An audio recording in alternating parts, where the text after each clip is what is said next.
Hi, this is Scott Garibay, and today I want to talk about Dungeons and Dragons, and I specifically want to talk about the idea of theoretical optimization versus practical optimization, um, and what the ramifications of the game for Dungeons and Dragons 5th Edition means when you think about theoretical optimization versus practical optimization. I want to give credit where credit's due before I go a moment further. So this comes from Treantmonk's D&D Commentary Channel. Absolutely fantastic. Go check it out. He's very, very good. Treantmonk's D&D Commentary Channel, right? And he does a lot of traditional Dungeons & Dragons commentary, which is, oh, this subclass came out of Tasha's, and this subclass is better than that subclass, right? Now, honestly, I think that's the lowest level of Dungeons & Dragons commentary, is talking about optimization and, which class is better than that. It's pretty horrible commentary overall, and actually, YouTube is absolutely filled with it. And one of the reasons why is, where does it lead us, right? So, one, you have a lot of channels who just do it, right? They're like, oh, the new book is out, I better look at all 25 subclasses and rank them by tier, right? And also, let's forget the fact that this is going to happen on about 55 other D&D channels, all the same nonsense, just coming from a different mouth, right? And so, basically, now, why am I against? I don't really think D&D commentators should waste their time on this. It's the lowest level of what the game does and what it stands for, of what the element of Dungeons & Dragons stands for and what it can do, right? And the reason why is, when you do this, you know what's going to happen, right? The worst player at the table is going to go find the best build and then mechanically outpace everybody at the table, right? And so you have your worst player outpacing your best players, people who actually care about narrative and want to explore the innovative aspects of tabletop role-playing game, the innovative aspects of the element that is Dungeons and Dragons, the life element that is Dungeons and Dragons, right? It's so frustrating, right? Now, Treantmonk does some of this, right? But I was amazed, right, to see this really, really incredible video on practical optimization versus theoretical optimization. And frankly, I've never, ever heard discussion on this before. It blew me away. So what is practical versus theoretical optimization? So practical optimization is reading the rules, right? And then saying, okay, listen, this spell does 3d6 and this spell does 4d6. The damage type is different, but in this, since we're in this location, we're going to see more monsters. The monsters are going to be damaged by both of these damage types. So you should take the 4d6 spell rather than the 3d6 damage spell, right? That's practical optimization. You're just reading the numbers in the spells, determining how often you're going to be able to use it against monsters, and applying it, right? Now, the same type of thing would go toward, action economy and skill tests and all this kind of stuff, right? It's just math, really. It's looking at the rules, doing the math, and saying, this is going to give you the most damage out, the most DPS, right? And that's another thing that drives me crazy about this commentary that gives you practical optimization, right? So one, the reason why I'm against commentary that does practical optimization is that's the fun of the game. You're riding the roller coaster for the players, right? And then that's like going out and riding every roller coaster and saying, this is the roller coaster you should go ride, right? People can ride roller coasters for themselves. Nobody needs you to have the fun for them. It's the worst type of commentary, right? It's the commentary with the least value, okay? And I'm trying to get out here and say, we need to raise the bar on D&D commentary, right? And Tasha's is out there, and I'm excited that there's lots of content for people, but I'm a little disappointed that the content is so similar from channel to channel to channel to channel, right? So we should be really looking at different stuff, right? So we just talked about practical optimization. Let's talk about theoretical optimization. This is fascinating. So theoretical optimization is when you take one rule and it has some ambiguity, and you mix it with another rule and it has some ambiguity, and then you go to your dungeon master and you say, hey, this says that this spell will do 1d6 damage to goblins, right? But it doesn't say what it'll do to an ASMR, okay? And then this spell over here says that all damage done to ASMRs is double. So I'm going to use this spell that's designed for goblins, do it to an ASMR, and I'm going to double whatever damage I get. Even if they lowered all the way down to the lowest die, 1d4, you're doubling that, right? And now you have 2d4, which is better than 1d6, much significantly better than that. That's theoretical optimization. But it only flies if you sell this to your dungeon master, right? And so this is a second level of optimization for characters, right?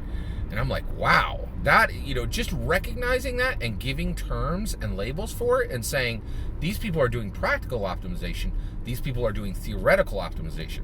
And also, just so you're aware, theoretical optimization has a much broader scope, and I could do 50 videos about theoretical optimization, okay? And here's the thing. So once you start talking about this and you start talking about theoretical optimization, you are now in this new zone where you're saying, let's look at the interaction of a savvy player and them using the ambiguity of the rules to increase the power of their character, right? And a lot of people call this rules lawyering, but one of the things that I think one of the greatest things about D&D commentary right now is there's a lot of pushback on the word rules lawyer, right? Rules lawyer are just engaged players, right? Honestly, when you hear somebody use the term rules lawyer, that means they're a bad DM, right? Because basically, if you have somebody who's reading over the rules and trying to get an advantage for their character, that's an engaged player. Like, just understand that, right? Only poor dungeon masters use the term rules lawyer, right? It's how you use the energy of that player to make your game better, right? And also, weak DMs won't be able to do that, and they'll get steamrolled by an engaged player, right? And it'll make the other players bad. But again, it's the failing of the dungeon master. It's never the failing of the player, right? As a dungeon master, get this: if your game is going sour, it's because you suck, not because your players suck, right? That is the reality of the situation.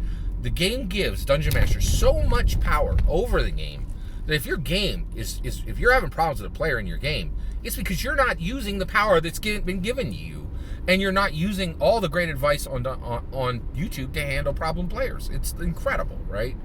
So, but this theoretical optimization idea, the Treantmonk came down and said, this is always bad, right? This is somebody trying to trick their DM. Wrong, okay? So I love this part, okay?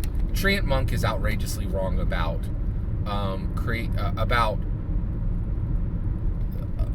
theoretical optimization, okay? He's so wrong about theoretical optimization.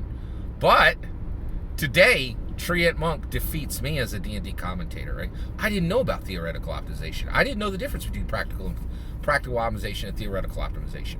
So this is another thing that is very cool about the D&D commentary community, right? And I just so you're aware, I think one of my new goals for 2021 is to increase the quality of D&D commentary at the macro level on YouTube, right? To just start pushing other commentators to say, hey, you know what? Why should you be the 15th person to cover, to do a subclass tier list on Tasha's? Can you do, it's already been covered, right? Can you do something a little bit different? Can you look at the life element that is D&D and do something innovative and new and real and important, right? And so, I think it needs to be done, and I don't think there's anybody doing it, right? So I'm throwing my hat in the ring, right?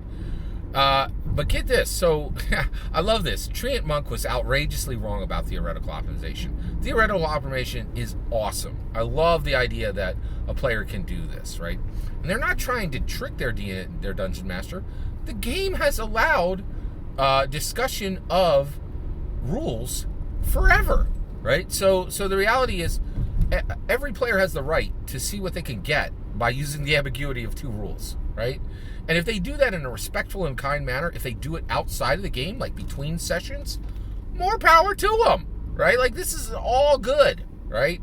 And I love that Treantmonk was brilliant enough to recognize, he may not have invented the term, right? But he's the person that brought it to me. I give him credit, He's the Christopher Columbus of this, right? He probably didn't discover it, right? But, he's the one that's bringing it, and this is where the traction happened, right? So I love that Treantmonk was brilliant enough to do this breakdown of practical versus theoretical optimization. Do not miss this this video. It's one of the best pieces of Dungeons and Dragons commentary I've ever seen. It's really, really good. It's so important as a dungeon master. Every dungeon master should be aware of how this is done, what's happening with it. It's absolutely brilliant, right? But I also love this, right? You can be outrageously wrong as a Dungeons and Dragons commentator, and you can bring something really important to the community, right? So I'm just now diving into this idea of theoretical optimization, understanding what my players are doing, understanding this new discipline within player activity, right? And all this has been brought to me by somebody who doesn't fundamentally understand the value of theoretical optimization, but was smart enough to recognize it, right? We grow by steps. We grow by iteration, right? Now, somebody else needs to come along and better understand theoretical optimization than Treantmonk did. But his ideas were out there first, right? And you know, on this, and presented in a way that was winsome, concise, and cool, right? And I just really love this this idea. And if you don't understand theoretical optimization, go watch that video, right? And then I would pose to you that theoretical optimization, again, is recognize it as an engaged player trying to interact with you, and you need to use the power the game has already given you to angle that player in the right way, so that it works out for the benefit of you, the benefit of her, and the benefit of your other players. All that's my opinion. What do you think? What do you think is the value of theoretical optimization? Do you agree with Treantmonk in that when players are taking an ambiguous rule and combining it with another ambiguous rule, that they're really just trying to gain an unfair advantage for themselves, and this is tricking the DM? Or do you see this is absolutely a great place for your players to be, right? Engaging with the rules, and they're going to come at you with challenges, right? They're going to come at you with the need for arbitration, the need for interpretation, the need for equivocation, right? And you need to bring it, right? So that within your game you have stimulation. All that. I would love to hear your thoughts. Let me know in the comments below. Please consider liking and subscribing, and have a wonderful millennium.